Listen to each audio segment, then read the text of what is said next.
నమస్తే. తెలంగాణ రాష్ట్రంలో ఎంపీ ఎలక్షన్‌కి సంబంధించినటువంటి హడావిడి అయితే రచ్చకెక్కిందని చెప్పుకోవచ్చు. మెదక్ కేంద్రంగా ముఖ్యమంత్రి రేవంత్ రెడ్డి చేసినటువంటి వ్యాఖ్యలపైన మెదక్ బీజేపీ అభ్యర్థి రఘునందన్ రావు తీవ్రంగా స్పందించినటువంటి పరిస్థితి. గడి రాసిస్తానంటూ కొద్దిసేపటి క్రితం అయితే వ్యాఖ్యలు చేయడం జరిగింది. మనతో పాటుగా రఘునందన్ రావు ఉన్నారు. సార్ నమస్తే. గడిని రాయించడానికి సిద్ధంగానే ఉన్నారా మరి? ఇప్పుడు లేని ఆరోపణలు, అసత్య ఆరోపణలు, నోటికి ఏదొస్తుంది మాట్లాడడం, బట్టగాల్చి మీద వారేసిపోవడం, ఇట్లాంటి పనులు చేయడం అనేది ముఖ్యమంత్రి కుర్చీకి తగదు. ఇది నేను మొన్న 2 రోజుల క్రితం చెప్పిన, ఇప్పుడు కూడా చెప్తా ఉన్నా. రేవంత్ రెడ్డి గారు మెదక్కి వచ్చి నా మీద వ్యక్తిగతమైనటువంటి విమర్శలు చేస్తే నేనేం బాధపడలేదు. చివరిగా ఆయన ఏమన్నాడు మాట్లాడుతూ బీజేపీకి వెళ్ళి ఒక గడీలకి వెళ్ళి వచ్చిన దొరపోటీ చేస్తున్నాడు అన్నాడు. సరే, వారికి విమర్శించే హక్కు ఉంది, వారి మాటల్ని నేను స్వాగతిస్తూనే మా అమ్మా నాన్న ఉంటున్నటువంటి గడిని రేవంత్ రెడ్డి గారికి రిజిస్ట్రేషన్ చేసి ఇస్తా అంటున్నా, రమ్మంటున్నా. వారు వస్తారా, వారి ఏజెంట్లు వస్తారా, వారు అన్న వస్తారా, వారి తమ్ముడు వస్తారా, వారి కుటుంబ సభ్యులు వస్తారా, వాళ్ళ పార్టీ వాళ్ళు వస్తారా, రండి. సరే, మా అమ్మ నాన్న అక్కడి నుంచి తీసుకొని ఇంకో దగ్గర పెడతా. ఇప్పుడు నా గడి ఉంది కదా, ఆ గడి నీకు రిజిస్ట్రేషన్ చేసి ఇస్తా అంటున్నా, తప్పేముందన్న అందులో? ఆయన నన్ను వచ్చి మా ఊరికి వచ్చి నన్ను గెలికి నన్నేదో అని నువ్వు నోరు మూసుకొని కూర్చో రఘునందన్ అంటే ఎట్లా వీలవుతుందన్న? ఆయన మాట్లాడినే అన్ని అబద్ధాలు, అన్ని అసత్యాలే. గడి కాదు, కనీసం స్లాబ్ వేసిన బంగ్లా ఊరు లేదు నాకు మా ఊర్లే. నోటికి ఏదో వస్తుంది మాట్లాడడం అనేది ఆయనకు తగదు. కాబట్టి ఉన్నటువంటి వాస్తవాల్ని ప్రజల ముందు ఉంచాలనే లక్ష్యంతో మళ్ళొకసారి వచ్చి రేవంత్ రెడ్డి గారిని రమ్మని అడుగుతున్నా, గడి ఇచ్చేస్తా అని చెప్తున్నా. 10 ఏళ్లలో కనీసం ₹1 కూడా మెదక్ పార్లమెంట్ నియోజకవర్గానికి కేంద్రం నుంచి నిధులు రాలేదని చెప్తా ఉన్నారు. మీరేమో ఇంత పెద్ద బుక్లెట్ పట్టుకొచ్చినట్టున్నారు. ఇది మరి రేవంత్ రెడ్డి దగ్గర చేరవేయబోతున్నారా?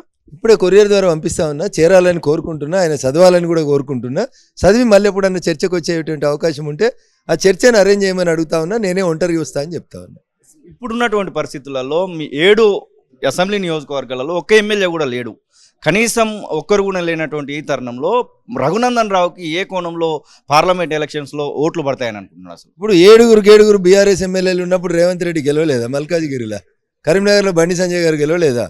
నిజామాబాద్లో కవిత ఓడిపోలేదా? అందుకని ఒక ఎలక్షన్కి ఇంకొక ఎలక్షన్కి పొత్తుండదు, పొంతనుండదు.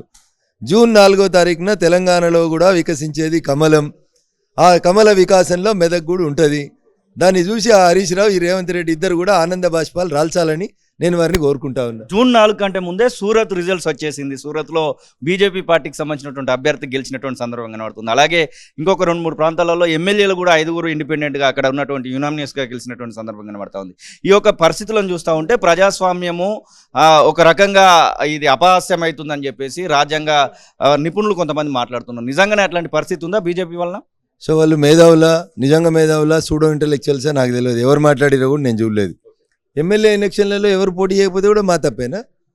ఒక ఎమ్మెల్యే యునానిమస్గా ఎలక్ట్ అయితే కూడా దానికి బీజేపీకి సంబంధం ఉంది, భారత రాజ్యాంగానికి సంబంధం ఉందని మాట్లాడతారా? నేనంతా వాళ్ళంతా చదువుకోలేదన్నా. వాళ్ళు ఎవరో చెప్తే వాళ్ళ గురించి మళ్ళీ మాట్లాడుకుందాం. 400 అంటున్నారు. ఆల్రెడీ సూరత్లో ఒకటి గెలిచిరు, ఇంకా 399 మిగిలి ఉన్నాయి. మెదక్ 2వ ప్లేస్ కాబోతుందా? 301 తర్వాత 2వది కాబోతుందా? తెలంగాణలో 17 గెలుస్తామని చెప్తా ఉన్నాం. బరాబరి దాంట్లో కూడా మెదక్ ఉంటుంది. జూన్ 4న కమలమే వికసిస్తుంది.